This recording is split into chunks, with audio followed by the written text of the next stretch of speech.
Okay, so we are moving along at kind of a quick pace, I feel like, today. We want to keep in mind what our end in mind is. Always, our end in mind is being able to identify the theme by looking for repeated ideas in the story. So that's really what we want to keep in mind, those repeated ideas that is supporting that theme of perseverance, because they've given us the theme. And then what are going to be the pieces of evidence that supports perseverance? So we didn't look at vocabulary yesterday, so we kind of want to look at it today. We have receded, which means retreated. Some of you all think of your papa or favorite uncle whose hair just keeps receding or retreating back on their head. We have crude, which is unrefined. So Brian is getting ready to create this lean-to. And so we would assume that this lean-to is going to be crude. It's going to be crudely made. Gorge is to eat greedily. Once Brian finds food and he has been hungry for a long time, he's probably going to eat greedily. Initial is first. Gesturing is that signaling. Nicked is cut slightly. Precious is treasured. And once again, we have smeared, which is spread. Some of you all are doing Quizlet like the bomb. Some of y'all ain't even touched it, and I'm well aware of who that is, and it's being reflective on your grade. So it's up to you to click in, guys. I'm not going to hunt you down like your first graders and beg you to do your work. So that being said, we're going to stroll over here. We got a little bit of something different to do today. And we're walking. Looks weird without any students here. I don't like it. Couple days though, hopefully. All right, now we've got a different kind of form that we're going to be filling out today. So what this form is it's all about, got to keep moving it to where we can see it. Pieces of themes, and how Brian at the beginning of the book, when we weren't really talking about perseverance, but he was gathering knowledge and got knowledge from books and TV shows and conversations, and how did that knowledge help him, and or did it help him at all? So it says one theme that recurs throughout the first 6 chapters of Hatchet is how we accumulate little bits of knowledge about many subjects as we go through our daily lives. By watching television, reading books, and listening to other people, Brian has picked up small amounts of information about many things. Now that he is stranded alone in the wilderness, he finds that he needs a lot more knowledge than what he has. So first thing we're going to talk about is 5 examples in the first 6 chapters where Brian knows just a little bit about how to do something, and then decide how much the knowledge helps him in the current situation.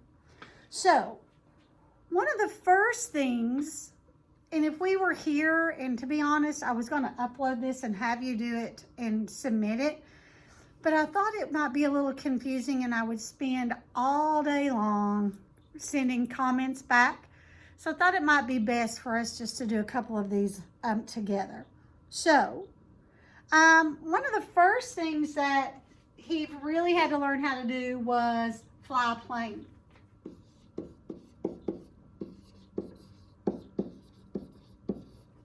Now, then it says, where he learned about it. Where did Brian learn how to fly that plane? From the pilot. Even though it was a very short lesson, he did learn it from the pilot. The next set of questions says, did this knowledge help him or not help him? It helped him. So it helped. We know it helped because he didn't die. He was able to actually land the plane and go from there. Now, let's think about the next one. He is learning how to build a shelter.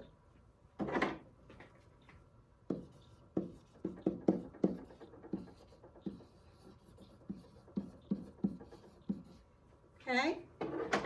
And where he learned about it. Not exactly sure where he learned about the lean-to, but it talks about in the reading on Tuesday that he and Terry, when they were playing in their woods at home, they talked about it. So I'm going to put Terry here. And do you think learning how to build that lean-to is helpful? Yes.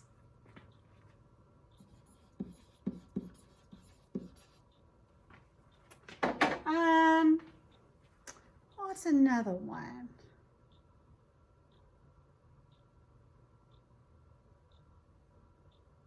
How about surviving in the wilderness?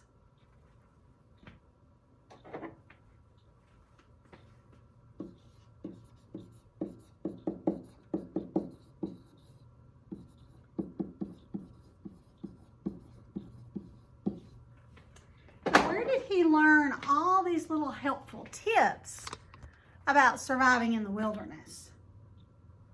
We could say books. We could say TV. Do we think that that's been helpful so far? Yeah.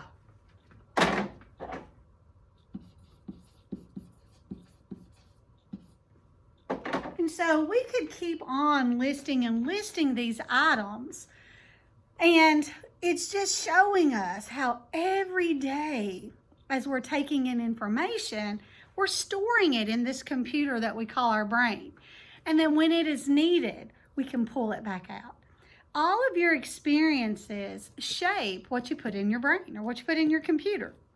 Landon Mills, and I hope his mom don't care that I'm shouting out.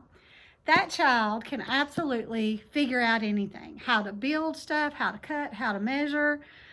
He is a problem solver.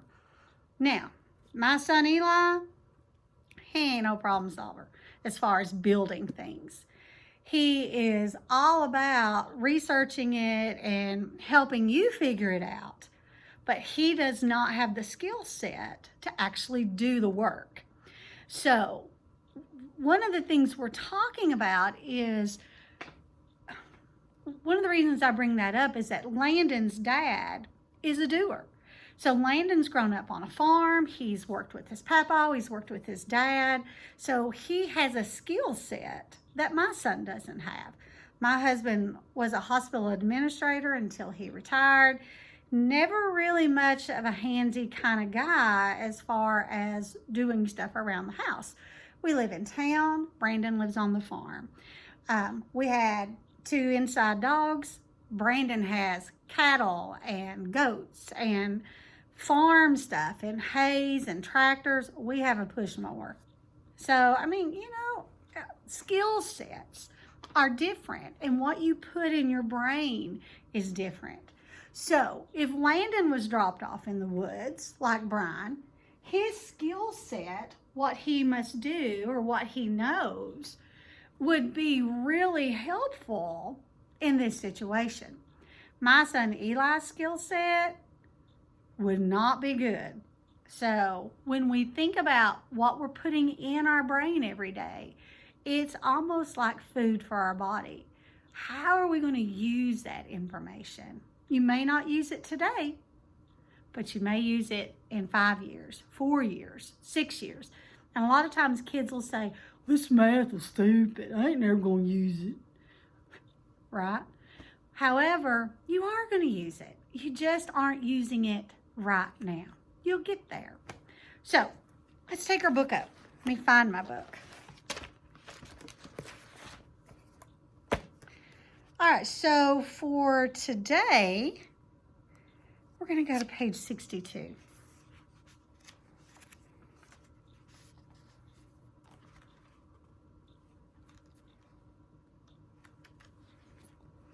think that's what I'm doing.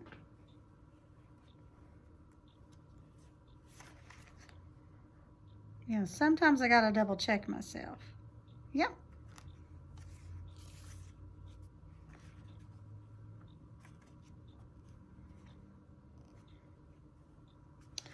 So when you guys stopped reading yesterday, your reading stopped where Brian finds berries. And he was really showing that perseverance piece by he finds food, he eats the food, he takes some food back, and then he makes a wall, he cleans up where he got sick. There's just a lot of things that are going on in yesterday's reading. So here we go, chapter 7. And if you don't mind, I'm going to get out of this light. Even if you do mind, I'm getting out of the light. Here we go. Mother! He screamed it, and he could not be sure if the scream awakened him or the pain in his stomach. His whole abdomen was torn with great rolling jolts of pain. Pain that doubled him in the darkness of the little shelter. Put him over and face down in the sand to moan again and again. Mother, mother, mother! Never anything like this. Never. It was as if all the berries and all the pits had exploded in the center of him, ripped and tore at him. He crawled out the doorway and was sick in the sand. Then crawled still farther and was sick again, vomiting and with terrible diarrhea for over an hour. He thought until he was at last empty and drained of all his strength. Then he crawled back into the shelter and fell again into the sand, but could not sleep at first. He could do nothing except lie there.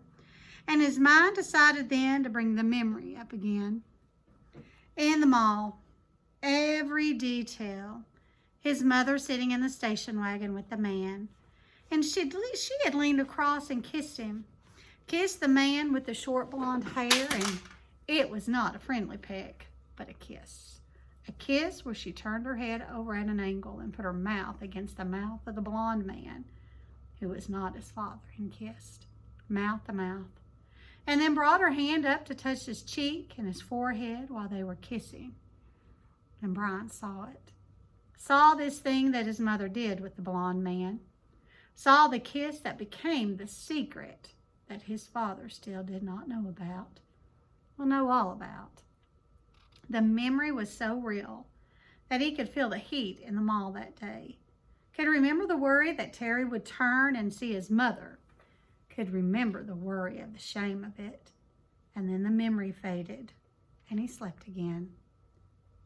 Awake. For a second, perhaps two. He did not know where he was still in his sleep somewhere. Then he saw the sun streaming in the open doorway of the shelter and heard the close, vicious whine of the mosquitoes, and he knew. He brushed his face completely, welted now with 2 days of bites, completely covered with lumps and bites, and was surprised to find the swelling on his forehead had gone down a great deal and was almost gone. The smell was awful, and he couldn't place it. Then he saw the pile of berries at the back of the shelter and remembered the night and being sick. Too many of them, he said aloud. Too many gut cherries. You got to remember, one of our vocabulary words is gorge, or to eat greedily. And Brian was so hungry that that's exactly what he did. And he got sick. Berries can make you sick if they're not ripe enough, or if you eat too many of them.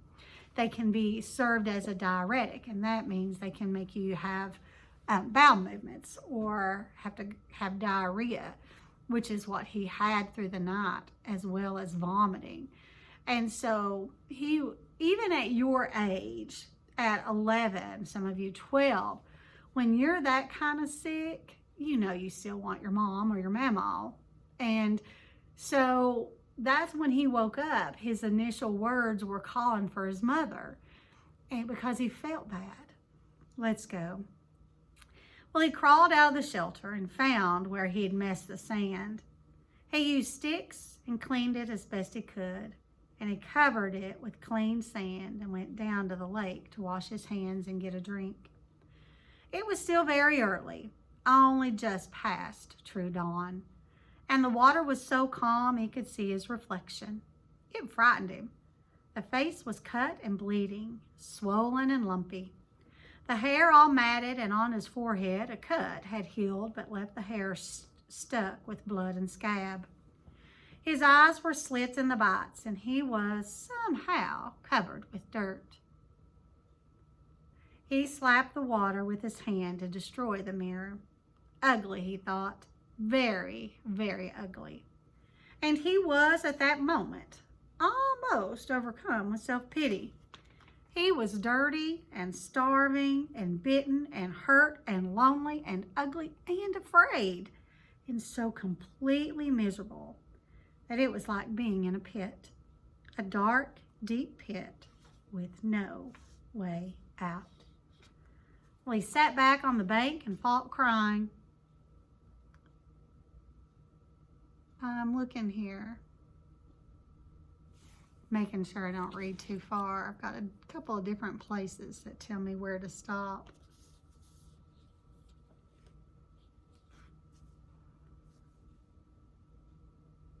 He sat back on the bank and fought crying, then let it come and cried for perhaps 3-4 minutes. Long tears, self-pity tears, wasted tears. Well, he stood and went back to the water and took small drinks.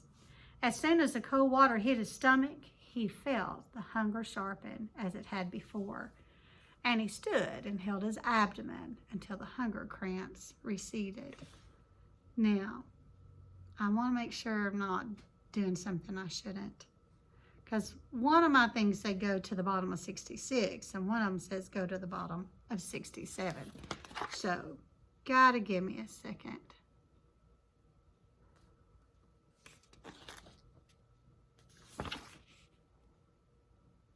All right, I'll read to the bottom of 66. He had to eat. He was weak with it again, down with the hunger, and he had to eat. Back at the shelter, the berries lay in a pile where he had dumped them when he grabbed his windbreaker. Gut cherries, he called them in his mind now.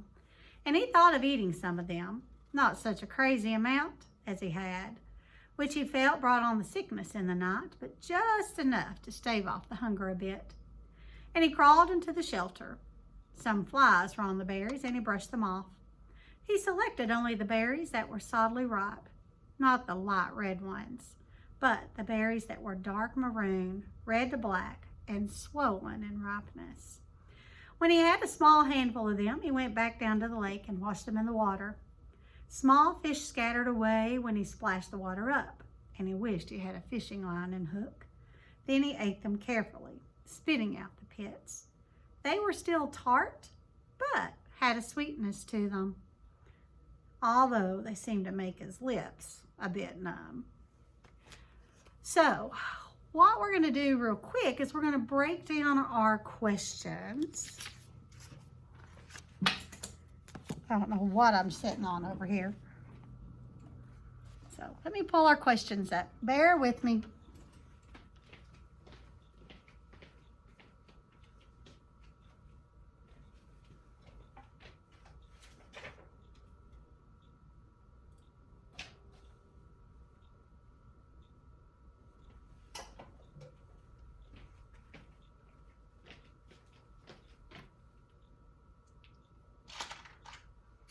Now I know what fell. It was my handy dandy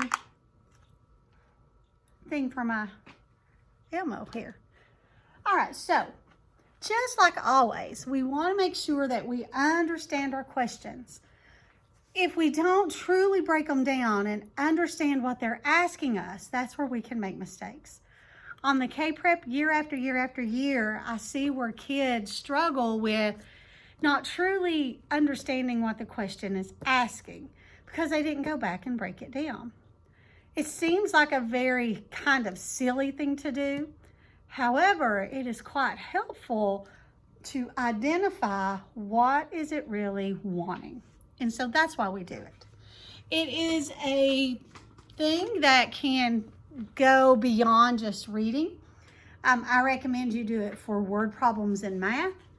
If you've got a handout in science or social studies, it's a skill that can go from content to content to content.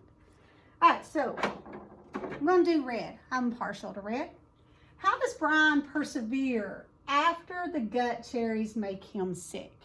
So I want you to tell how Brian perseveres. And we know that persevere means not giving up. After the gut cherries make him sick. I do not want you telling me how he covers up the sickness. You know, that is something that I read. So what does he do from 66 to the end of today's reading, which if I look at my notes here, if I can find them, and I've laid something on them, looks like we are going to read to the bottom of 71. That's where I'm wanting you to find what does he do to persevere. How does Brian feel about his shelter? Okay. Tell how Brian feels his shelter. You cannot just say he likes it or he doesn't like it. What is the evidence that supports either one of those statements?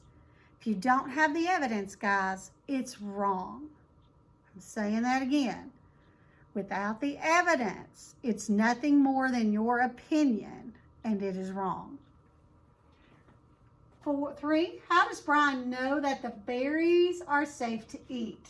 I want you to explain how Brian knows berries are safe to eat. How does the author show us that he's okay to eat them? Last but not least, what does Brian see when he is picking raspberries? And what does he learn from the experience? That's a big one, okay? So first things first, we're going to change colors here. I want you to tell me what Brian sees when he's picking raspberries. That's one part of the question, okay? The second part of the question is, we're going to put a 2 here. What does he learn from the experience? When breaking questions down, this is why we do it, because sometimes there will be 2 questions embedded in what looks like one. And if you're not super careful, all you'll do is you'll tell me what he saw. But you won't go back and explain to me how that affected him, okay? So that's what you're looking for. Now, this is where we stop today. We are not going to do the reading, even though I said, you know, pages 66 through whatever that was. That's going to be part of our tomorrow lesson. By the time you watch this video and by the time you went back and you did your simple solutions, that's going to put you about 40 minutes. So that's a good place for us to stop. All right, guys. See ya.